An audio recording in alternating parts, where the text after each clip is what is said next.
This is Don't Panic, episode number 217, recorded September 17th, 2018, iPhone XS. Hello, everybody, and welcome to this episode of Don't Panic, the technology podcast on gadgets, the internet, and, of course, you. I am Sean Jennings, joined as always by two guys who are probably the only people to ever try walkie-talkie on the Apple Watch. It is Colby Rabideau and Dan Miller. Gentlemen, happy evening. Hello. Hi. Welcome back.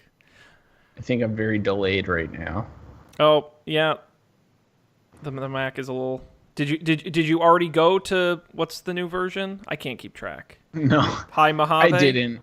I just opened. I went and navigated to Facebook, so my CPU is active. Bad move.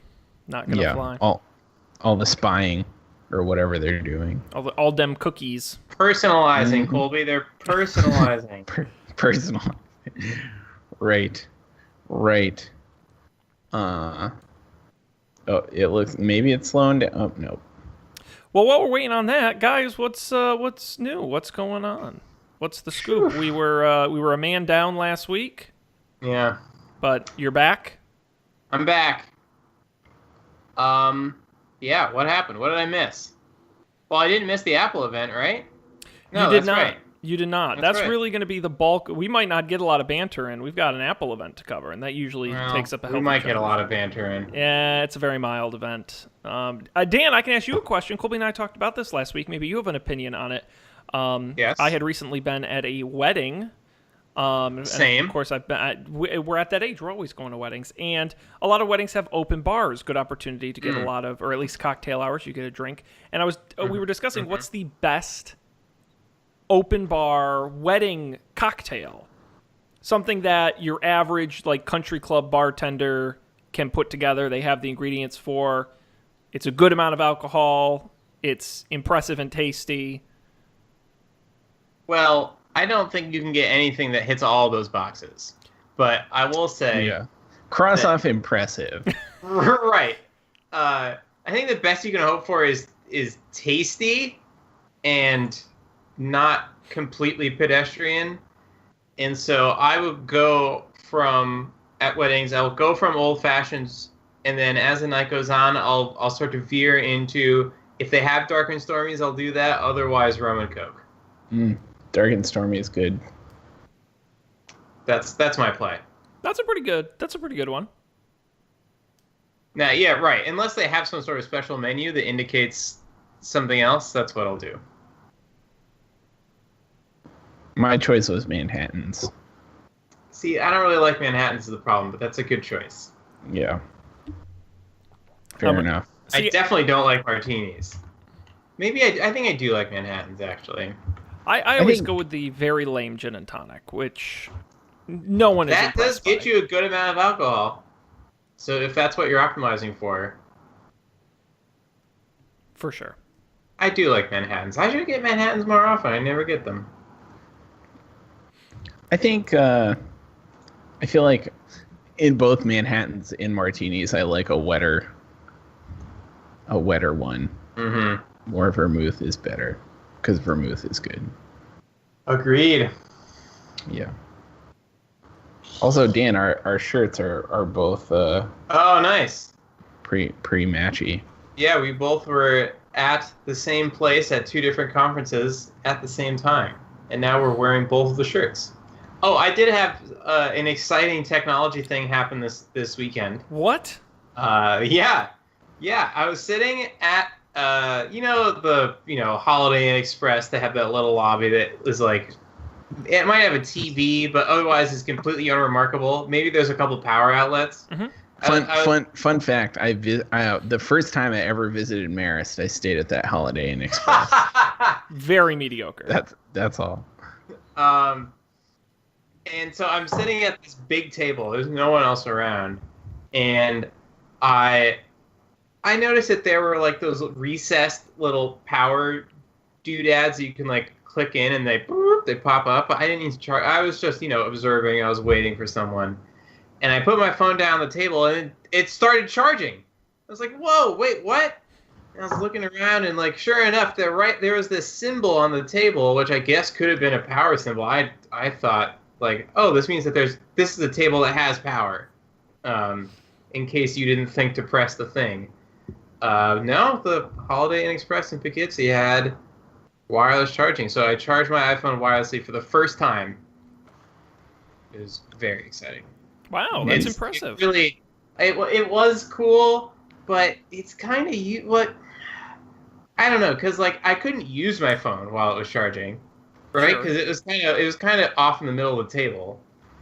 Maybe that's fixable, but I forget. Do you two have the wireless chargers?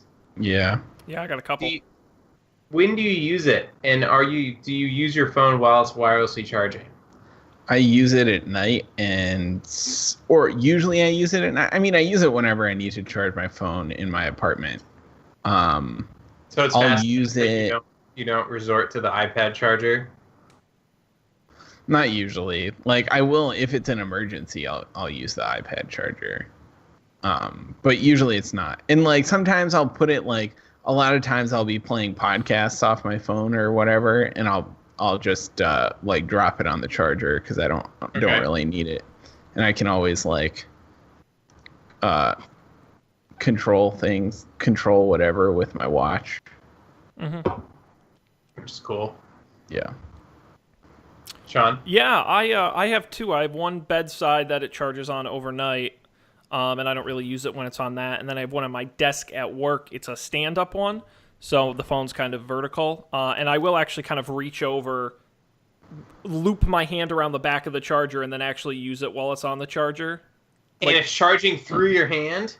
Sort of, you know, because I'm too lazy to pick it up. But it's because I love that charger. It's the Samsung, the vertical one. It's awesome for your desk because it's right next to your computer. You just reach over, and then you go back to work. And it's great, and I love them. They work super good. Okay, I'm still not convinced. Not if only necessary. Apple would make one of these chargers, I think it'd be really great. Yeah. Yeah, too bad the technology literally doesn't exist. But we will talk about that. Okay. Is there any other bantery goodness going on in our respective lives? I'm back on Twitter. That happened. Yeah! What? Long live Twitter. Goodbye, Mastodon. I'm still on Mastodon. I followed some people on it just today. Wow. Did you see... It's still holding your attention? Oh. It's not as... all-encompassing, all-consuming as Twitter is. Now, I guess since we're not going to get to any news other than Apple, maybe I'll sneak this small story in. Did you see late today, Twitter announced that they're bringing back the chronological feed? I did see that. Yeah.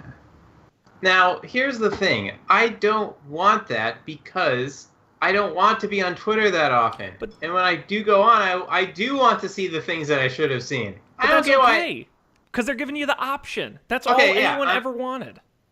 Okay. A little checkbox. And I think they default you to the algorithm one, and you have to like opt out. I'm sure. Which makes me very excited, because that was my number one reason I'll never use the real Twitter app. So maybe I'll try it again. Mm-hmm. My other problem is I just don't want to see people's likes. That also bothers me. That's fair. But I was very excited. That's pretty cool. Yeah. Long live Twitter indeed. Okay. Now, this is normally the part of the show where I tell you guys to check out the rundown and pick a story for us to start with. I don't think that'll be very hard. But I do have to sneak in the plug to thank everybody watching us live right now on Facebook at facebook.com/Don'tPanicShow and on Twitch at twitch.tv/Don'tPanicShow. We appreciate you joining us Monday nights, roughly 10:15 Eastern on those channels. Make sure you like and subscribe to those because you get a notification when we go live. That's the best way to find out when we do it. If you're watching live, please comment on Facebook or Twitch. We'll be watching all evening, and if you leave a good comment, we might mention it on the show. Now, guys, I think we know what the big story is this week. Apple's event last Wednesday. And it's nice because... You know, we've covered a number of Apple events. I always like to point out our very first Don't Panic was for the launch of iOS 7. Yeah. Tells you how long we've been doing this. But they're always held on different days. They don't always hold on. We've done Monday events where it's fresh in our minds, right? We're doing it that night. I don't think they've gone as late as Thursday events. But sometimes a Tuesday, Wednesday event, we almost go a whole week. So we got some time to sit and think about it and really digest what was announced. Let's go through the biggest ones. I think you guys will agree. Not the biggest event in the world. We talked in the past couple weeks as rumors started coming out. There were going to maybe be some iPad updates, maybe some MacBook updates, maybe some. No, we didn't really get them. We really just focused on the mobile stuff, iPhones, watches, and a few tweaks to like HomePod and things like that, which we'll get to in a minute. But it was really all about the phones and the watch. Where do you guys want to start on this? I mean, let's take it in the order that it came, which I think was starting with the watch. Let's start with the watch. Apple Watch Series 4. It is here. A larger display, kind of bumping it up. The actual physical size of the watch isn't necessarily bigger. It's just the display now goes edge to edge, 30% bigger, in fact. But no, it is bigger. Is it? They up both sizes by 2 millimeters. I think. 2 millimeters. Yeah, I'm a little worried about it. That's madness. They also overhauled the hardware inside, including a new built-in EKG scanner, an electrocardiogram. It'll be the first EKG product offered over the counter directly to consumers. They have FDA approval on that, and all you have to do is open an app and put your finger on the digital crown to trigger it. Let's see what else. A new dual-core 64-bit S4 processor, twice as good performance, and some other hardware improvements too. The watch OS UI has been redesigned to take advantage of the bigger display. There's a new watch face with more complications. They show more information in apps like Photos, Maps, and Calendars.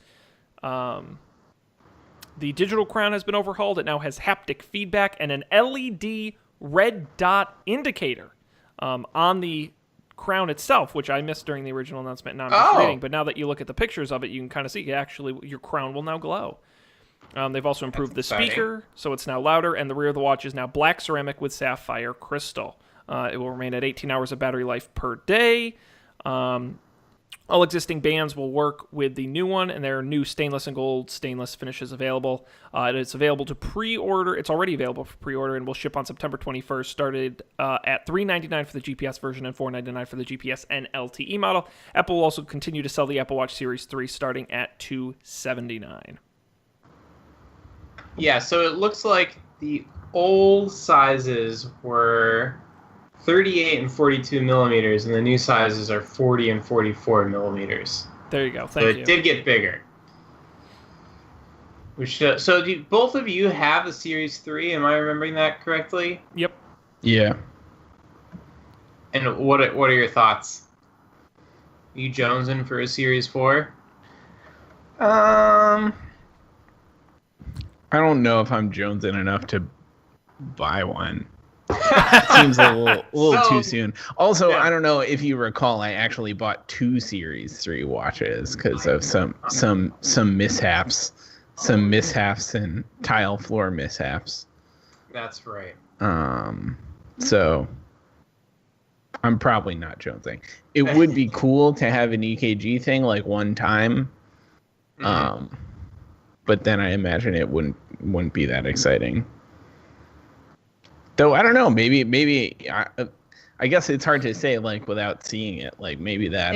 Isn't it the case that won't it ask you like if it detects something weird to do the EKG for like further diagnosis? So it's not like you could just use it if you want to, but it's not a novelty thing or for like people with specific issues. I think it could be used by anyone, and it will even tell you if it thinks that you should use it. I think. Yeah, so it's mostly for atrial fibrillation, which means your heart doesn't quite work right. I'm not a doctor. But Dan, you're exactly right, where your watch will pre-warn you, and before, on the old watch, you used to say you have to go to a doctor to find out if there's something wrong with you. Now it can use the EKG to give you a more accurate sort of reading. And then for someone who actually has AFib, you have to constantly monitor that your whole life. I mean, you get on medication, there's some other things, but having an EKG on your wrist to always be monitoring it is very important. And that's sort of, I think, for your average person who's healthy, you're right, it probably won't have much of an immediate impact. More of a nice to have.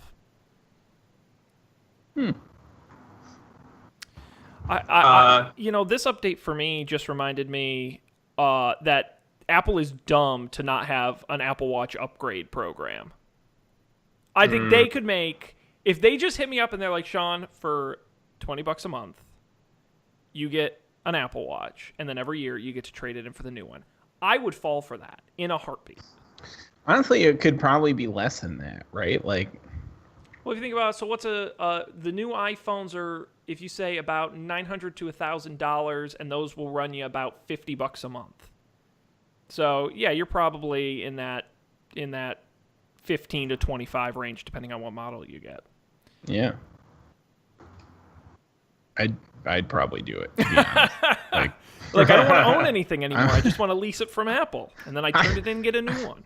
It's great. I'm really a sucker for it. Like I haven't done my pre-order yet because I was a little behind on my order the last time, if I recall correctly. So I have like, I don't need to pay them. Right, because the 10s came out at the end of October. Yeah, you gotta like settle up if you want to get it right away. Yep. If it hasn't been a year, but I'm totally gonna do it.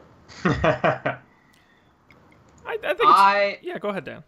Oh, I said I am semi-jonesing. I have a Series 3, and this is like a total excess thing. But I have kind of banged up my sport watch because I use it at the gym, which is fine. But I was like, it'd be cool to have a watch that actually looks nice that I don't wear to the gym, and then one that I don't care about. Mm-hmm. I'm thinking about that, but I really want to know. I want to try it on because I don't know what the sizes are going to be like. That's a very fair point. The bigger screen looks really cool, though. When you look at the side-by-side pictures. I'm very excited about that. And yeah. I'm a huge complications guy. I'm complicated. Mm-hmm. And right. The more crap you can fit on the screen. And you've got layers like an ogre. Yeah. Oh, boy. Thank you, Dan. No, but the more data you can shove on the screen for me to look at is amazing. I'm very excited about this new watch face with all the data. No, seems a great one. I would say, I think if you have a Series 0 or 1, this is probably a very good upgrade. Like, this is the model to upgrade on because now you're actually getting some noticeable hardware updates. I think if you have a 3, it's a bit of a stretch to kind of justify I wouldn't say there's any must-have new feature on this unless you have AFib and you need an EKG, and then in which case, yes, you should definitely buy one. That's a valid medical expense. Yeah. Mm-hmm. I agree. Wow. Okay. Well, we're in agreement, so I think that's a good flag to move on to the phones. Apple known for their phones. Let's start with, and I apologize to everyone out there, ever since they announced them, I just cannot help myself from saying XS. It is the iPhone XS and XR. And I know that's not right, and damn it, I just can't help myself. So I apologize. I'm going to try and say 10S and 10R. I may screw it up, so stay with me. Are you actually going to try? Okay. I'm gonna like half try. Apple announced several new phones. Let's start with the 10S and 10S Max. They look almost identical to the previous version, the iPhone 10. And the good news is you get a bigger one, the Max. Let's start with the just the regular 10S. It just spec upgrades, a display with better dynamic range, wider stereo sound from the speakers, and speed increases to Face ID. Water resistance have been improved for both models, and the processor is getting a big boost to the newly unveiled A12 Bionic processor, a 6-core chip that's among the first in the industry to use a 7-nanometer process. That is most of the upgrades for the 10S. The 10S Max bumps you up to a huge 6.5-inch screen, bigger than the iPhone 8 Plus, which has a 5.5-inch screen, and even bigger than the Note 9, which is 6.4-inch. It's a big-ass phone. It will have a wider screen ratio than a traditional iPhone. It will both the 10S and 10S Max will feature an all-new camera system with a wide-angle and telephoto rear cameras, both 12-megapixel with optical image stabilization. The front camera has also been improved, including a new smart HDR feature, similar to what Google does with the Pixel. It takes many photos and stitches them together into one properly captured image. Supposedly going to take really great pictures. Let's see, dual SIM support in both phones. Probably more important for people in other countries. Also upgraded to eSIM. I won't get too much into the technical side of that. Improved battery life, 10S 30 extra minutes, 10S Max an additional hour and a half over the previous versions. Both phones will come in 3 capacities, 64, 256, and 512 gigabytes. The 512 is a new one. That's the biggest they've ever had in a phone. The 64 gigabyte configuration of the 10S will sell for $999, same as the iPhone 10. And the 64 gigabyte 10S Max will sell for $1,099. Pre-orders have already begun on these phones. They will ship September 21st. That's your high-level rundown, guys. The 10S Max. What do we think? Immediate thoughts. It's the first year that It's the first year in a couple years where I'm not jonesing, to use the word of the night, for a new phone. I love the 10 and it works great. These don't have any extra features that I don't have, I'm pretty sure. Mm-hmm. I guess the camera's slightly better. That's not the only thing I'd really care about. The processor. But I'm never sitting here on the 10 being like, oh, if only the processor is faster. Like, it's so fast. Well, that's what's really amazes me about this is it used to be, you remember the days back when you had a phone for 2 or 3 years, and then by that second or third year it would get really slow? That's where I would make the argument to say, oh, a really fast processor, in 2 years that's going to pay off because it can do what phones will do in 2 years. Problem with these guys is you replace them every year. Right. You know, phones don't last you 3 years anymore. My iPhone 6 lasted me 3 years, and it was a piece of crap by the end because it was just slow. So I think that sell point is kind of a little bit moot. Yeah. Which is good for us. Indeed. Yeah. So Dan, you're not jonesing for an upgrade. Colby, are you jonesing for an upgrade? Boy, am I. Yeah! Capitalism. Only because I already committed to it, though. All right, what'd It'd you be get? dumb if I didn't do it. Spill the details. No, I you didn't. I haven't done it yet. I just it would just be silly for me. It would be kind of silly for me not to get the upgrade. And you have a 10, Colby. I have a 10, yeah. I think I'm just gonna get the regular size 10. No, you're not gonna max it. You're not gonna push it to the. You're not gonna supersize it. I wanna. I mean, there's a part of me that wants to. I just don't know where I would put it. Like, some of my pockets aren't big enough for the 10. Get bigger pants. They aren't deep enough. That's the problem. It's like the back pocket. It like sticks out the top a little, and I don't like that. That's immodest. Yeah, I'm excited about the camera stuff though. I don't know. Is the camera stuff all software? Like I don't like they talked about like the after the fact depth of field stuff. Like, that is so cool. Yeah, some of it is the wide angle camera on the back now uses a new sensor with larger pixels, larger pixels. That's a harder word than you would think. It contains no pickles. I love it. And the telephoto lens includes a wider aperture, so both cameras should do better in low light. So there is some hardware improvements mixed in with the software. Also on that A12 Bionic chip are a lot of extra graphics processors as well. That should help. Yeah, smarter HDR, the bokeh thing. I forgot about faster Face ID. Depending on how much faster, that could get me. Yeah, well, I mean, they're improving the camera and the software, so it's a 1-2 punch of faster identification. I upgraded to 12. I feel like the Face ID is already pretty fast, too. Yeah, it's pretty good. If it were twice as fast, it would be perfect. Amazing. Yeah, I think you're right about that. I do believe. But, yeah. So I'll wait. And Sean, which phone do you have right now? I think I'm the perfect market for this new phone because I don't think you guys are the core demographic for the 10S. I'm an iPhone 8 owner. Right. I'm the target. Mm-hmm. iPhone 7 owners are the target. They're the ones they're trying to get to upgrade. The problem is I have not made up my mind yet. Uh-oh. Because we have one more phone to talk about. Oh, we didn't even talk about that phone yet. Boom. We can keep talking about the 10S, but I would be remiss if we didn't mention the 10R. An all-new phone announced.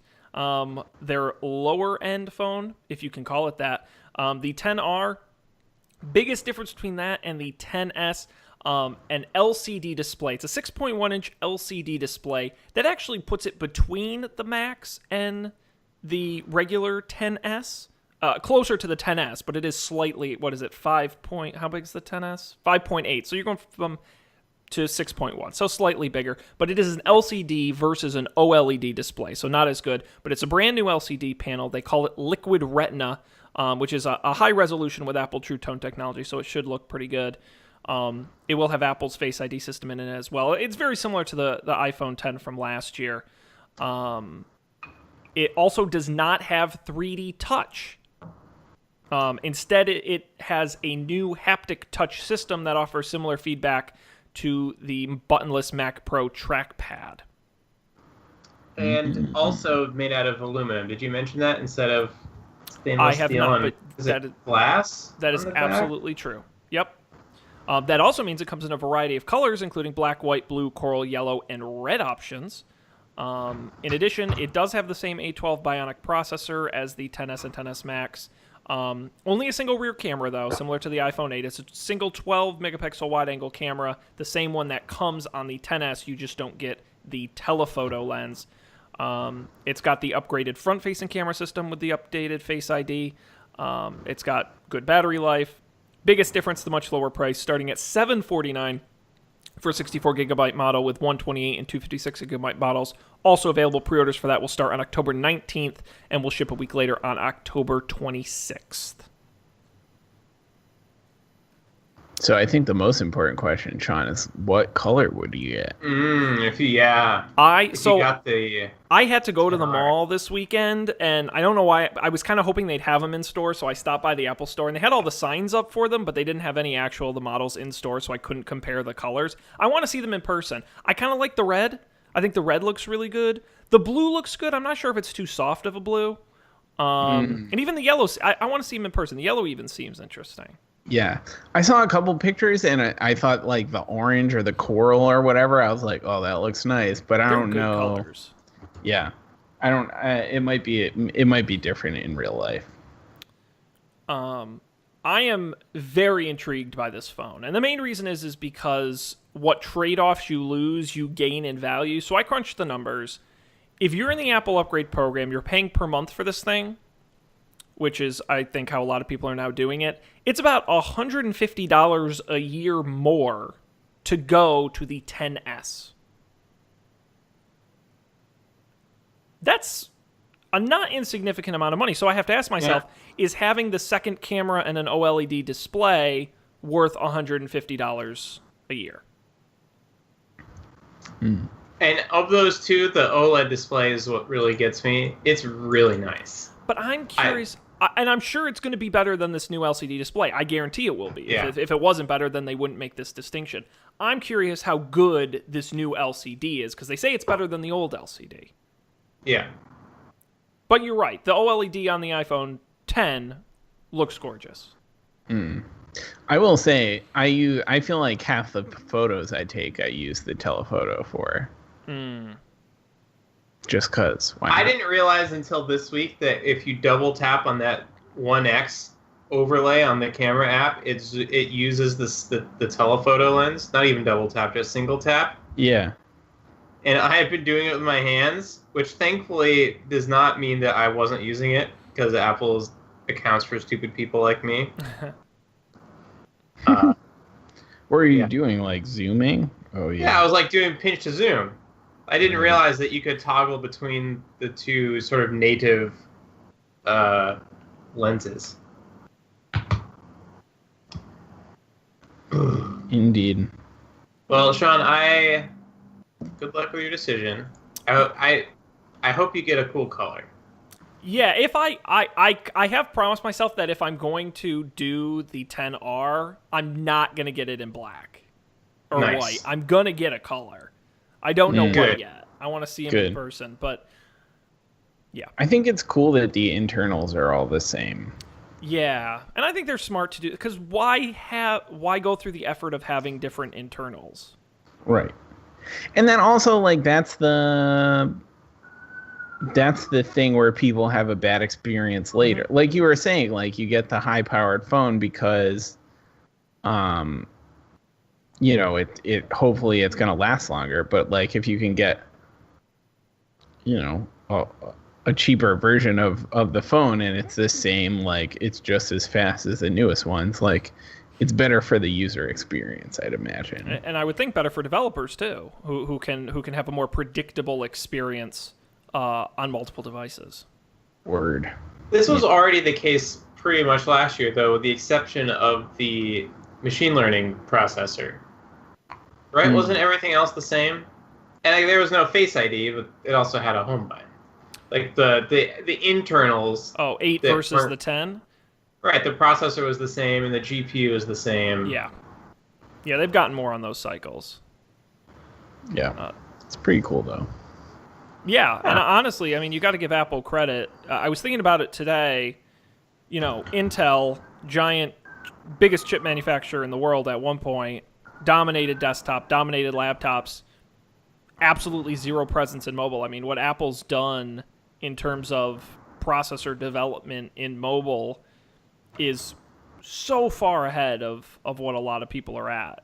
That is something I don't think that should be overlooked. Not that I'm an expert in it, but from the experts I read, they say Apple is doing really incredible things in processors. Yeah. Pretty cool. Yeah. So we're only 30 minutes in, but we've covered almost all the announcements. We can get to some of the other stuff though. There was a few other small things included, unless you guys have more thoughts on the phones. No, my only thought when it comes to whether I'll get any of this stuff is I'm gonna wait to see what else I might want, because we think there will be more announcements before the holidays. My iPad's really old, so I'm gonna do a wait and see. I think I do want to. I'll try to make my way to an Apple store and try on a watch. Should the Apple stores have the watches now? I don't. Like I said, they don't have the phones, so I don't know if they have the watches. Okay, probably not. Or at least my Apple store does. Your results may vary. Although, Dan, one thing interesting you do point out, your old iPad may be feeling fresh as soon as you put iOS 12 on it. Came out today in addition to watchOS 5 and tvOS 12. macOS Mojave will drop on September 24th. Did you guys go ahead and do all your various upgrades? Did it all upgraded my phone. I haven't done the iPad yet. Maybe I'll do that right now. And you did your watch. Colby just leaves. Okay, we'll wait. We'll wait. I put it on my iPad, and ever since, so last summer I had done the beta program because I wanted to try iOS 11, and ever since then it's been really slow, and I couldn't tell if it was because of the fact that I had to like convert it off of the beta program or what, but like installing apps would take forever. For instance, but I installed a bunch of apps or upgraded a bunch of apps after the OS upgrade, and it seemed faster. It did. Good. I've had it on my phone for like 2 hours, and I haven't really noticed any big differences. But it is a mostly under the hood upgrade, as we've talked about previously on the show. It's a performance boosting, obviously, screen time, which is the new app to monitor how often you use your phone and what you're doing on it, though. If you've only had it on your phone for 2 hours, it's only going to tell you what you've done for the last 2 hours. So not useful yet. That'll come in time. Also updates to notifications and how you can silence them. They now group them together. Again, I have not seen too much of that. So here, actually, I've got some... You want to get some notifications, Sean? Yeah, well, you can, like here, you get group notifications, and you can tap on it, and then they kind of pop out in like a little folder. Right. So, I don't know. I don't know if it's any... I mean, my phone does seem a little faster, but it seemed pretty fast before. Now, did you guys get a chance to try shortcuts at all? I know Not there yet. hasn't been a lot of time. No. I looked at it for about 5 minutes, was really intimidated, and then closed it. Yeah, that's the same experience I've had with Workflow, which is that app they bought that is the same. IFT does that to me, too. I don't know what to do. Yeah, they really need to walk you through it. And also, they had a bunch of examples in there, which I give them credit for. You know, kind of, I think they call it a gallery, where you can look at some sort of pre-set up examples. But it's all crap like, I would never I would never use. You kind of have to be like right here. It's like heading to work. Get your ETA, calendar event, and playlist going as you head to work. The problem is you have to use Apple Maps, which I don't use. You have to use Apple Music, which I don't use. You're kind of getting a... Oh, look at that. There's new stuff in... Whoa! Whoa! Oh, my God. Can I show this? Yeah. It's Danmoji.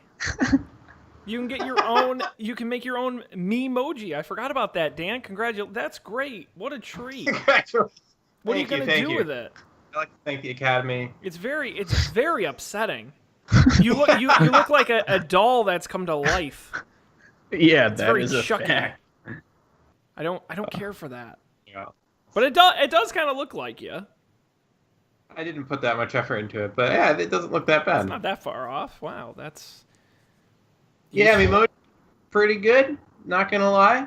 I like the eyeballs. I like the tongue, and I like the smiling. Nice.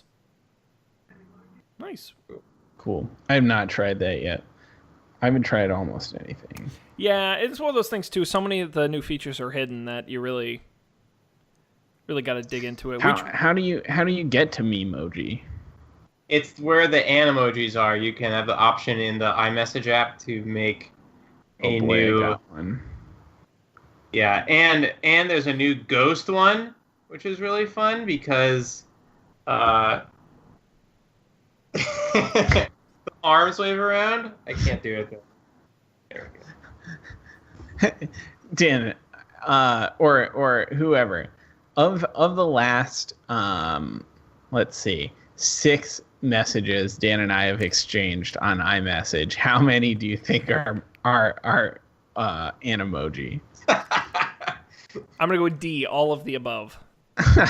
No, it's 3 of 6. Up. We're at we're still at 3 of 6. 4 of 7 now. I like how the little ghost arms move around when you move your head. That I just That's a good one. Alrighty. Well, it's all good stuff. We'll maybe have some more thoughts on these various OS the updates. iPad, it now has the iPhone 10 gesture controls. That's weird. That's upsetting. Well, hopefully it means that they're gonna have Face ID and drop the home button on the new for iPads. Sure. Yeah. But it just really, like, every time I don't use my iPad that often. I pretty much only use it on the weekends. And every time I pick it up, I try to swipe up from the bottom, and it never works. And then I'm like, right, okay. But see, what's So funny I'm really is happy that it just works like everything else does now. me as a guy who's never used an iPhone 10. And intellectual, yeah. Well, that too. And so they give you like a demo as you set up iOS 12 to explain the new gestures. And I'm going through and they're like, swipe from the top right to activate Control Center. I'm like, what? And so I like do it. And then there's like Control Center. I'm like, so then I kid you not, I start swiping from every edge and every corner and all this different stuff starts happening. And I'm like, what is this? What wizardry? It was very bizarre. And I will never remember them. So hopefully I don't need to use Control Center because it'll be a while before I figure that out. It was highly unusual. But I guess it's good prep for when I get my new iPhone. That's true. I'm going to miss the home button. You won't. Hopefully. Hopefully my face will handle the job just fine. Before we get to picks, let's do a few little leftover things, some updates to HomePod, including the ability to search song lyrics and set multiple timers at once. Very exciting. Oh, wow. We also found out that Apple is officially discontinuing the Apple Watch Edition. Now, I know what you're thinking. Wait, which one is that? That's the super expensive ones, including the $10,000 gold one. All the luxury ones will no longer be available. I thought the ceramic ones looked really cool and weren't that expensive. I was kind of bummed that they got rid of them. Yep, there are some new stainless steel options and some other, but none of these super expensive editions are no longer available. We also found out that Apple will no longer be providing free headphone dongles with the new iPhones. Now, interestingly enough, Apple no longer sells new iPhones with headphone jacks. They've officially all been retired. The dongle will no longer be provided in the box. 3.5 millimeter to Lightning. You will be able to buy one separately for $9. Oh boy. I'm disappointed. I've been collecting dongles. It's the nice thing about getting a new phone every year is I have like a surplus of both Apple headphones and dongles now. Yep. Which is great. I have a backup pair of Apple headphones in every bag, so I can just never forget. The problem I have with that, and actually why the dongle's a problem, is I have the same thing where I have a bunch of headphones in my bed. I leave a pair in my car, and I leave them. Problem is they're all 3.5 millimeter because they're all the old ones, and I never have the dongle. And I get I'm like, I got a pair in the car, and I'm like, no dongle. Yeah. It's not. I just got to carry my AirPods more. That's a shame on me. Last piece from the event, and I know you guys are very interested in this. AirPower, not to be heard from. No mention of the AirPower charging mat. Sources are saying it may actually be dead on arrival. It may never happen. Technical issues. Overheating. We've talked about these rumors on the show before, but the multi-coil design is apparently almost impossible to overcome, just getting too hot to effectively charge devices. The AirPower mat may also be struggling to communicate with devices and sending the charging levels between them. And also attempting to charge multiple devices simultaneously has led to interference issues between the devices. Apparently, it's just really hard to do. There's a reason why no one else has done it. So at this point, the rumors say people inside of Apple don't even want to talk about it. That's how bad the project is going, and it may just be scrapped completely. If we do ever see it, it'll be in a completely different form. Bummer. So a potential rest in peace to AirPower. That was going to be my only definite purchase. Mostly so that I could just be consistently charging I don't really care about charging my phone, but charging the watch and the AirPods every night would be great. And have one of those. I could take it with me. Only one thing to take with me on trips. But we'll see. If the answer is Apple's not going to make one, that's fine. I don't really care, except for the fact that no one else can make one that charges AirPods and watches. If these things worked with the standard, then yeah, I'd be fine. Yep. Honestly, I can't decide which is the bigger sin: Apple pre-announcing a device they didn't know if they could technically make, or Apple pre-announcing a device they couldn't technically make and not releasing at least some kind of Apple-branded wireless charger, even if it did only do one device at a time. And just seeding out the whole market directly to third parties, which is crazy, because no one makes a great wireless charger. They just don't. And I don't know why Apple wouldn't just say, look, we're going to do the 3-device charger next year. For now, here's a single-device charger. It's the best one on the market. Enjoy. It seems really unlikely that they knew if they couldn't make it. Like, that seems... But it's clear that they messed up. I mean, but no one's... There are no multiple device... Any multiple device charging mat out there at best does 2, and they look ridiculous because they're so big and bulky and the devices are really far separated. I mean, what they showed in the demo on the screen, I can't believe that it's gone this south. I mean, I can't think of another thing Apple's announced would be coming and has so spectacularly just failed to arrive. So, yeah, that's true. A real bummer. It's the only one. Yep. Heavy sigh. Yep. Well, that wraps up our Apple coverage. Very exciting. We'll have all the latest as we buy new phones and devices and stuff. We'll have it as it happens, and as we continue to use all the various iOS implements. All the parts of my computer turned off again. Remember how it did this last Monday? Yeah. Oh, you weren't here. There. But for some reason at 11 o'clock, all of my computer stuff. Hang on. Keep talking. Yes. Sean, this is what Siri. happened. Sean just ran away and said, "Keep talking." I bet he has an internet of stuff automation that I have a Wemo plug plugged into the monitors and a bunch of the stuff, so I can turn it all off at once. And I still haven't gotten my smart home working. It continues to be a disaster. And so now at 11 p.m., for some reason, never set it to do that. It just turns off all of the equipment. So I've got to get around to fixing that. But anyway, that's going to wrap us up on the news this week. I promise we'll talk about non-Apple stuff next week. But in its place, we're going to roll on to picks, and we got a bunch here in the rundown. A healthy mix, it would seem. And Colby is going to go first. Woo! I don't have a good pick this week, so I'm repicking something that I picked before. It's that sleep tracking app called Pillow. The reason I'm picking it again is that they release an app update, and now you don't have to do anything to make it track your sleep. Like, it just lives on your Apple Watch and tracks your sleep automatically.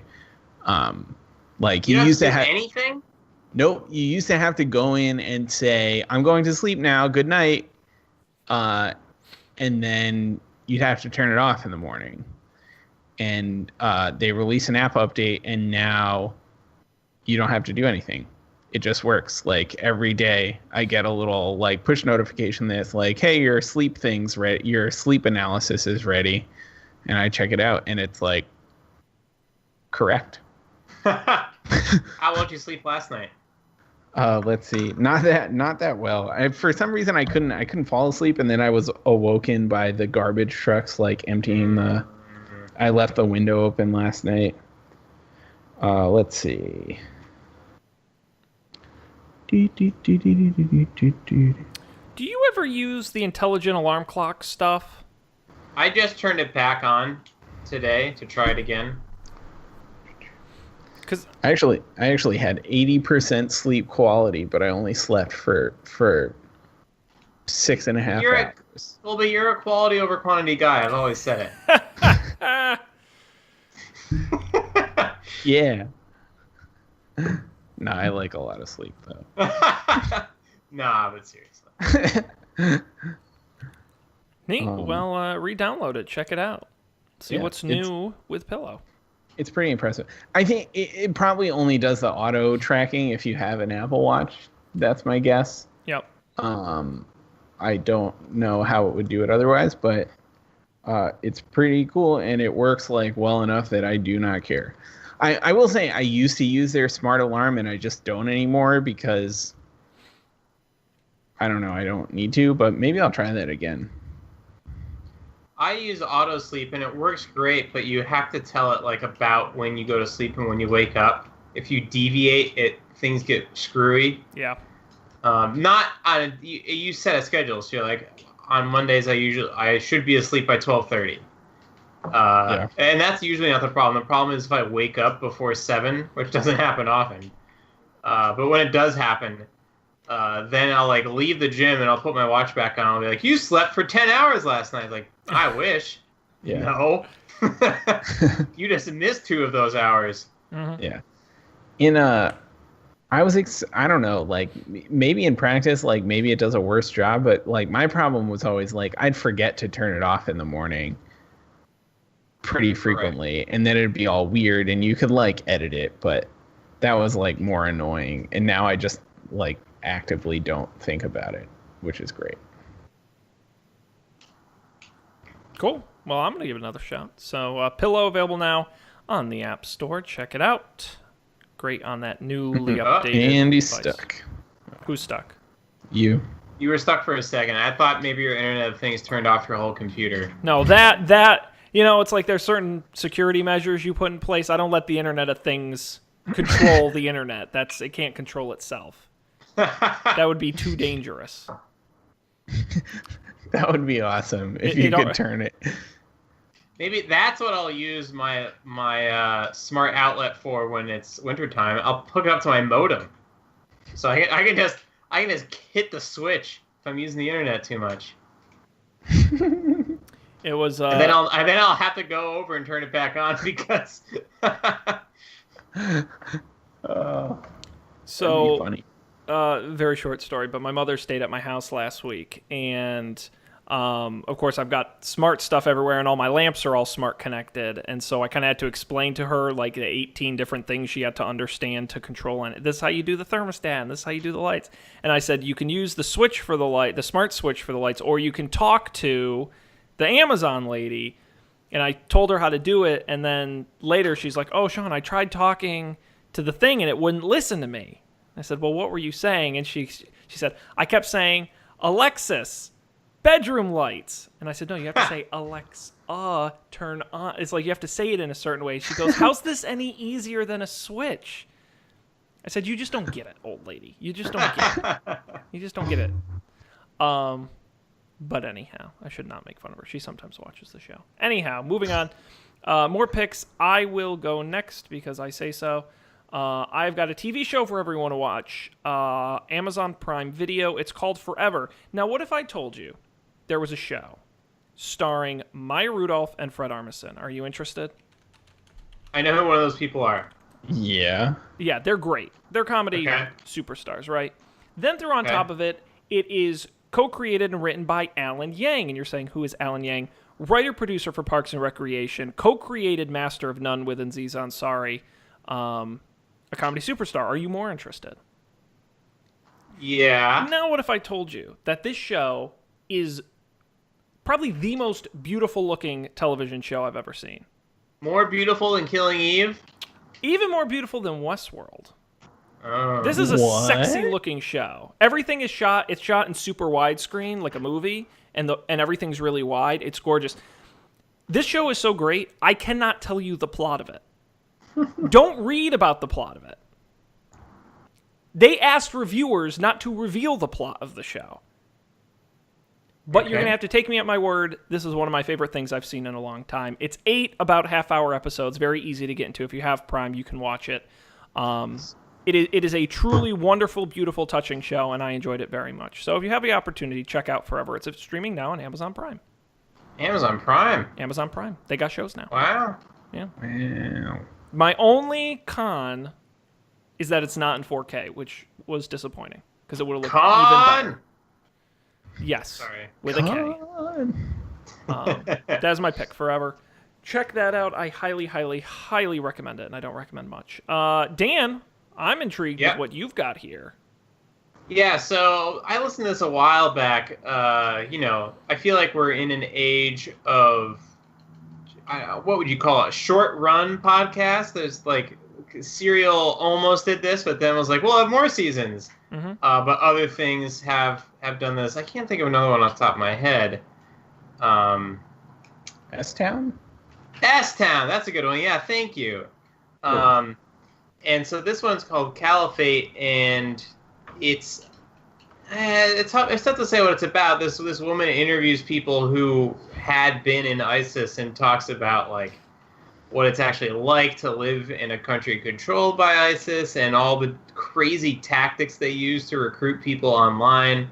It was just one of those like you couldn't stop listening to it things. It's only, I don't know, a handful of episodes, I think. So check out Caliphate. It's on all the things. There's also a really cool visualization on the New York Times website, which is linked in the show notes, that has cool visuals and stuff to go along with the audio.